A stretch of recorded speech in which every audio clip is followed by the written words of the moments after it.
You have just tuned in to the Mag Nerd Podcast, your home for everything in music, anime, and gaming.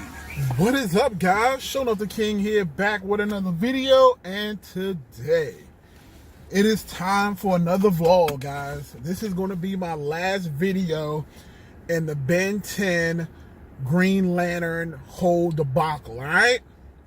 So apparently, Death Battle, they did a Q&A on Tuesday, and it was live, and a lot of people must have watched it, but they officially released it on YouTube today. So, I got home from work, and I decided, I'm getting ready to go see Godzilla, so I decided I'm just going to go ahead and talk about it on my way to the movie theater. By the way, make sure you go check out Godzilla. I'm going to go see it in IMAX, the only way to see kaiju fight. So,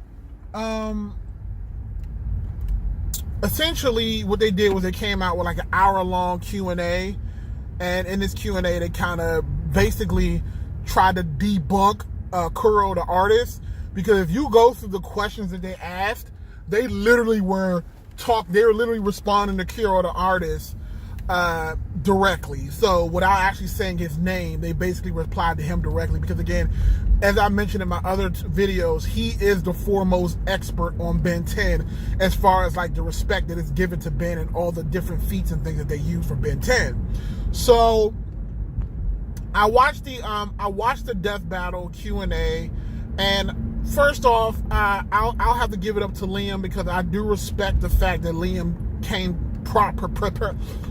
prepared. He didn't just try to bullshit his way through it like Ben and Boomstick and them tried to do before, back in the Superman versus Goku days and the other time that they tried to go back and talk about their results. He actually came prepared with statements and tried to, justify his actions. But it still ended up backfiring, because all that he ended up doing is proving that Death Battle and that the writers themselves are very much biased towards that winner, because the things that he was doing was still contradicting their own rules. And what do I mean by this? For instance, and again, I don't want people to try to say, oh, you're just copying what Kuro the artist said, because Kuro the artist also came out with a rebuttal that came out on his YouTube channel as well. And again, he just basically highlighted what I have been talking about for years, since before Goku versus Superman the second time around. And the biggest point that I have been trying to make, and again, go back through my timeline, guys. If you think I'm bullshitting you, go back and watch the videos. Goku versus Superman, Toph versus Gaara, all of the fuckery that, hell, Optimus Prime versus Gundam.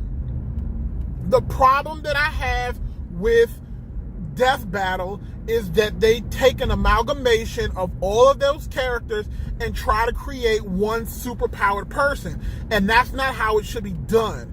Because, number one, there are a lot of shows and different people who only have one strict timeline. And I'm not even going to talk about Ben 10 versus Green Lantern yet. I'm going to specifically talk about this in Goku versus Superman, because I talked about this. What they did in Goku versus Superman was they basically, with the exception of pre-Crisis Superman, who used to basically sneeze away galaxies, they basically took every feat from Superman through all of his different iterations from different different creators, and just combined it into just one Superman. So they took a bunch of feats from Superman Prime, they took a bunch of feats from Superman this and Superman that. There's one Superman who knew how to use the Rao fighting techniques, and then they took Superman who was really adept at using blue kryptonite. Like, it was like they basically took all the best parts from every Superman comic, from every Superman creator ever, and mixed it together into one Superman. But what they don't do on that same token is use the same weaknesses. And that's the same thing that they did with, that's the same thing they ended up doing with Ben 10 versus Green Lantern. They basically took all of Green Lantern's different feats and different abilities and just smashed them all together and try to say this is how it's capable of, but didn't apply that same logic to Ben. And that's where Kuro the artist kind of came in and kind of made it make sense. It's like, if you can do that for Green Lantern, then you should be able to do the same thing for Ben 10, which means take the strongest Ben 10, which is Ben 10 Prime, and then take all of his other little feats and all of his best feats and combine them together and say, that's the Ben that you're fighting. Because, and the thing that they said in the actual rebuttal Q&A is that they try to, and again, this is again to show the bias of Screw Attack and Death Battle. So they said that the feat of Batman taking Hal's ring didn't count because that was an inexperienced Hal, so that shouldn't count. But they also in the same breath try to say that Ben couldn't know about the Soda Bro effect because the Ben that did know about it was a different Ben and not the Ben that they used.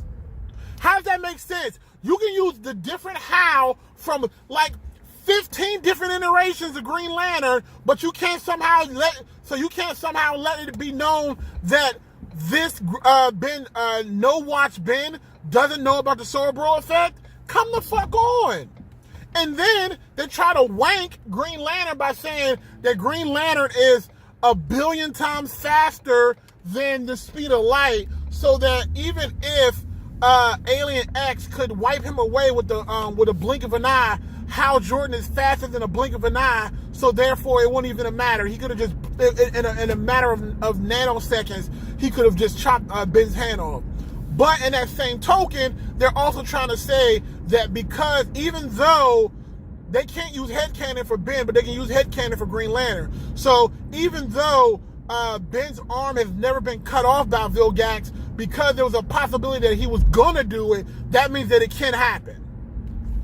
And that somehow Hal's speed is faster than the instinct of an Omnitrix. Like that's never even been calculated. So how the hell do you fix your brain to say that somehow Hal Jordan is faster than the instinct of an Omnitrix? What? See, I'm getting flustered. I'm getting frustrated. I'm gonna calm down. Again, at the end of the day, they still fucked up. But again, Think Tank said it best. He's like, no matter what, Death Battle is never going to admit that they fucked up. They're never going to redo it unless it makes them video views. And again, they basically hired this Liam kid to basically just wank Green Lantern the entire hour. He literally just basically tried to debunk Kiro without actually applying any the same fallacy that he was applying to Green Lantern, he wasn't actually applying to himself. And that's what frustrated me, because at the end of the day, if you're gonna be fair and you're gonna be balanced, if you're gonna wank Green Lantern, you need to wank what you call it the exact same way. So it's crazy to me. It really is. Like, I'm just like, they clearly did not take into effect that Green Lantern was, it just proves a bias. Straight up. Like, at the end of the day, Green Lantern is strong, but you can't, and again, Kiro the artist said this as well, and again, this is quoted directly from him. It's like, you use a Hal Jordan that can time travel, but that's great, but that Hal Jordan that you're using as time traveling is also weak. He's also weak to yellow. So you can't sit here and say, I'm going to take this super OP ability of time travel from this Green Lantern, but I'm not going to take that weakness that Green Lantern also has. Where you have another Green Lantern who is not affected by yellow anymore, but has never been seen to time travel. Like, so it's okay for him to be able to time travel and not have the yellow immunity from the other one, and you basically just mix that together. How does that make any sense? It doesn't, because again, you're biased. But again, like I said, this is Screw Attack. This is what they always do. And again, go back through my videos if you don't believe me. I mentioned this with Toph versus Gara. Gara, when they did that death battle, they did not give Gara access to his Shikaku. They did not give him access to the Tail Beast. But in that same death battle, they gave Toph access to every bending ability that she ever had from the age when she was in the original series, all the way up to feats that they basically wanked for Avatar: Legend of Korra. So like she can metal bend, she can mud bend, she can apparently create concrete, she can like send rocks flying at the speed of light. Like the shit was just ridiculous. Even though all this shit is she's blind. So again, they can play headcanon with Toph when it matches the outcome that they want, but they can't do the same thing with Gaara. Why couldn't Gaara have a Shikaku? He had it in the original Naruto series. So why not give him access to the Shikaku? Because again, that would have been a disadvantage to Toph. And again, this is coming from somebody who loves Avatar. But at the same time, I understand that there's no way in hell that Gaara is gonna lose to Toph. It's not gonna happen. Alright, so that's my video. I hope you guys enjoy it. Thumbs up the video, subscribe to the channel, show enough the king. I'm out of here.